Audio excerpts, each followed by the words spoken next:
It's been in the works for years, and now there's serious talk that Europe could have a new, fast citizenship available to almost anyone. I'm going to share all the details. A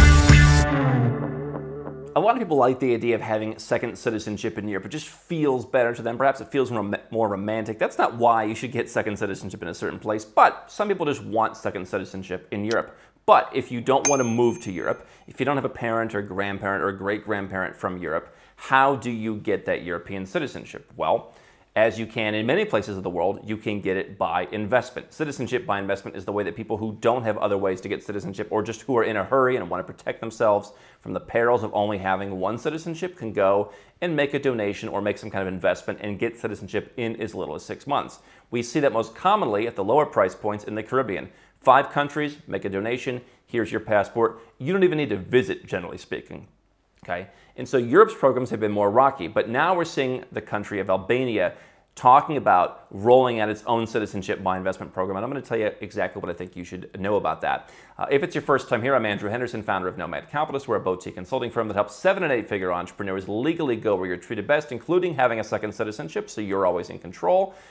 Also tax planning and living overseas, investing overseas. You can learn more at nomadcapitalist.com. Let's first talk about citizenship in Europe, by the way, okay? Some people are lucky enough to get it through a family tree. Always recommend checking that out. If you're looking to relocate somewhere else and you're not in a hurry, you're a citizen of Canada and you're like, all right, Canada's doing terribly, but I can wait 5 years to get citizenship, 6, 7 years, whatever. All right, then maybe you want to move to Europe on a self-sufficient visa. Maybe you want to move there on a golden visa. Maybe you want to start a company and get a residence permit that way, right? But if you don't have family and if you don't want to live there, citizenship by investment can work.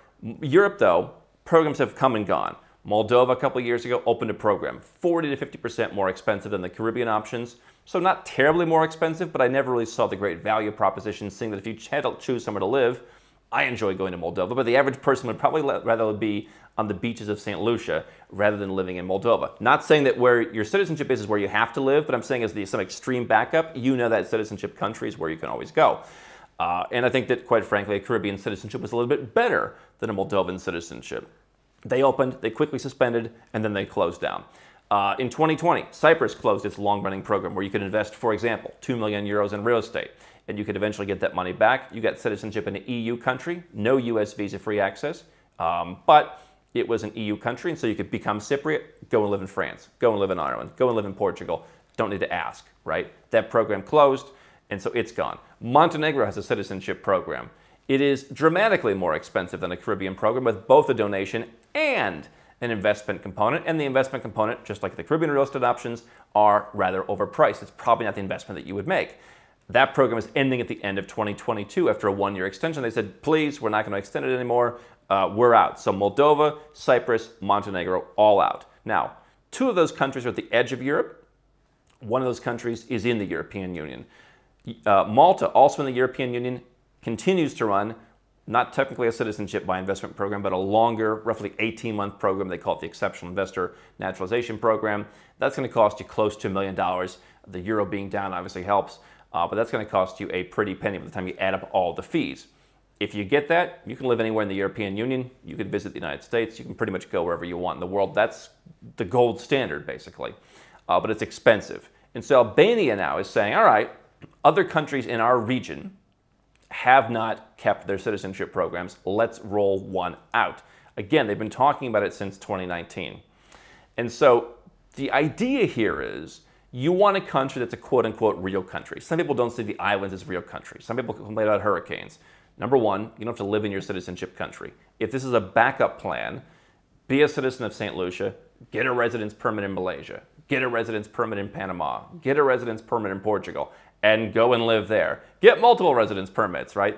Second citizenship by investment is, I need insurance, or I actively need to get rid of my current citizenship, or I actively need a second passport because I'm investing in something where they don't care if I'm American, but they need to see a different passport, like in crypto, all right? And I'm willing to pay for that privilege because I know I'm going to make a better return on investment. The investments that I can make are going to pay off, and so I don't want to wait 5 years. I don't have the time, I don't have the lifestyle, I can't change. Like, just where do I send the money? Okay, and so I don't look at it as where you should live. Citizenship for citizenship's sake, living for living's sake. And by the way, even if your concerns are hurricanes, even if you want to live in your citizenship country at some point, you've got Grenada, for example, largely out of the hurricane belt. But some folks just like the idea of, number one, being in Europe, and number two, being on a continent somewhere. So Albania is going to give you that. Albania does not have the regulatory issues of the EU. Now, it also doesn't have the visa-free travel to the United States. It doesn't have the ability to live in any other country within the bloc. If you have an Albanian citizenship, you can travel as an Albanian and you can live in Albania. So you can get residence permits in other countries. Again, I would bet most countries don't care whether you're St. Lucian or Albanian, right? Or Antiguan or Albanian. Nobody cares. But if you just like the idea of, I want a place that's a little bit larger country, yes, it has a coast, and yes, Saranda in the south really being developed, Vlora is okay.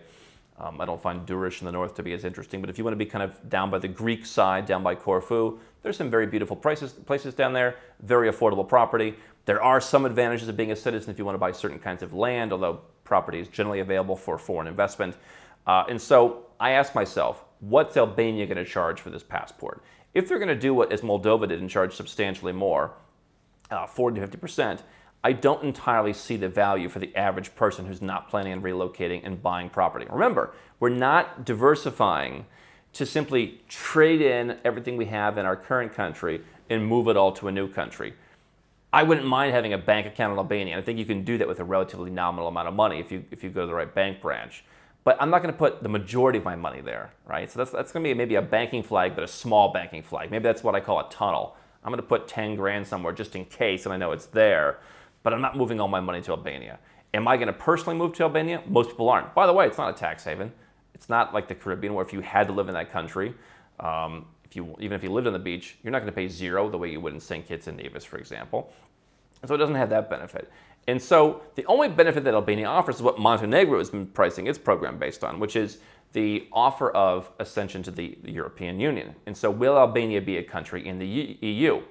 And so the idea that Montenegro had was, initially, we'll charge you a 100,000 euro donation. Okay, at this point, dollar and euro parity, so that's the same as St. Lucia, for example, or Dominica, fine. But you have to buy some overpriced real estate, either $250,000 in the hinterlands or $450,000 along the coast. So I spend time in Porto Montenegro. Hey, 450,000 euros. I wouldn't mind living in Porto Montenegro. The other project's not as good, just not as interesting, but you're paying a lot for property that you could buy elsewhere, right? I mean, you're being forced to buy property somewhere in particular. I like the guys at Porto Montenegro, but I like the idea of having choice also. The deal for Montenegro pricing was, hey, you can go and spend 750,000 euros in Malta and a whole bunch of fees, and you can wait 18 months. Or you can come here, and within 6 months, I'm including some of the paperwork collection, you can get citizenship with only 100,000 euros out of pocket, and you're going to buy some property, which you'll enjoy it. Yeah, you'll go to the yacht club. You'll have the time of your life. Why? Because Montenegro is pitching, we're going to join the European Union, and so don't overpay for Malta. And so the question is, if you believe that Albania will join the European Union, well, you should look at what their EU's response is. The EU's response is the same thing they said in 2019. We have grave concerns about this. You're going to bring in money launderers, criminals, all the typical nonsense that Europe says about citizenship by investment, while they continue to do in many EU countries rather light due diligence on people coming to their countries and getting their citizenship. So the EU is already against this, and they're already saying we're going to have grave concerns with allowing you to continue your ascension to the EU if you do this. And Albania basically, stopped that 3 years ago. Now they're coming back and say, hey, maybe we don't care. We're putting out a tender. We want to roll this out. We'll do it ethically. Is the EU going to listen to that or care? No, they're just against the concept of you having options. And so if you want a citizenship that's in Europe, in a country that is willing to do this and says, hey, please bring us your money, then maybe this is an interesting option that's worth paying a little bit more for. If you're trying to take a call option on this country could join the EU and I can arbitrage the difference in price between this program and Malta's program, or this program and a golden visa where I spend 7 days a year in the country, then that seems like a riskier bet to me. I'm not opposed to having a Tier B passport. That's what Albania is. You can go to Europe without a visa. I hope they continue that if they roll out this citizenship by investment program. I would imagine they probably do, as long as the program isn't totally run poorly the way Vanuatu's program was. So you can go to Europe without a visa. So you can travel all throughout Europe the same way an American, Canadian, Australian could. Fantastic. You can go to a lot of other places, Central America, South America, Southeast Asia. It's decent Tier B coverage. So you've got decent travel, not as good as an EU citizen, not as good as an American or Canadian, but decent travel. You could live in an Albanian citizenship. Plenty of people do. If you have money, you'll be fine. You get the occasional visa, no problem. What I don't want people to do, though, is pay more for this citizenship if they roll it out, let's say, at 200,000 euros, which is what North Macedonia did nearby. North Macedonia, nobody really talks about because they haven't actually issued any citizenships yet. It's a very kind of murky. I do believe it's a proper program, but there's something going on over there. To the best of my knowledge, 0 citizenships have been issued. But why would you pay double the price, even with the euro at parity with the dollar? Why would you pay double the price in one of these countries that, again, you're probably not going to want to live in, okay? If you could choose any beach on earth, right, especially one that has taxes if you live there 6 months of the year or longer, would you choose to live in Saranda, Albania? I'm not saying it's a bad place to go. If you're looking to buy some beach property, I've had numerous people in the hotel industry, for example, say this is the last untouched gem in Europe where you can get cheap property on the beach. And I believe that's true. But you don't need to be a citizen to do that. You can just go and buy a bunch of apartments, right? So I strongly believe get citizenship for citizenship's sake. Now, is it possible that, a bank somewhere would say, we don't really like Antiguans, we don't really like St. Lucians, yeah, we know this is a citizenship by investment program. Yeah, maybe they would treat Albania a little bit better. But if enough people start getting Albanian citizenship, then that may get out there as well. It'll probably take a while, and Montenegro said they were only going to sell 2,000 passports. They're only going to sell a couple hundred. I think Albania would probably sell a couple of hundred. Maybe they'll get up to 1,000 at some point if they're going to charge more than a Caribbean program. I just don't see the great value. I love Albania. I love the Albanian people. But I can tell you, I just don't see the value of citizenship for citizenship's sake and residence for residence sake. Get citizenship in the most affordable Plan B place that you can, preferably in a place, if it's a place you ever think you'll live, and that's your reason for wanting a European one, if it's a place you ever think you'll live, then wouldn't you rather have a country that's tax-free? Even if you're a citizen of St. Lucia, which is not tax-free, you have certain privileges to go and live in St. Kitts and Nevis, for example, which is tax-free. Okay, so if you get one of the Caribbean ones, you have the certain optionality. Albania, Montenegro, you've got one option. You've got that country. And so I just don't see the reason to pay more for most people. Surely someone will come across my desk. I think we've done one Montenegro case for somebody. And I lived there, right? We've done Montenegro residences for people who want to move there. But that's the point. Get something that's affordable. Maybe it's not even citizenship by investment. And if you want to live in Albania, buy a property. You get a residence permit. They're going to make you live there, so you're not going to have the optionality of being a citizen.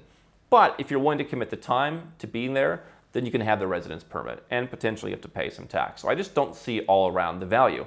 I like the fact that more countries are coming out with citizenship by investment, and if they price it at 100,000 euros, it will be an interesting competitor.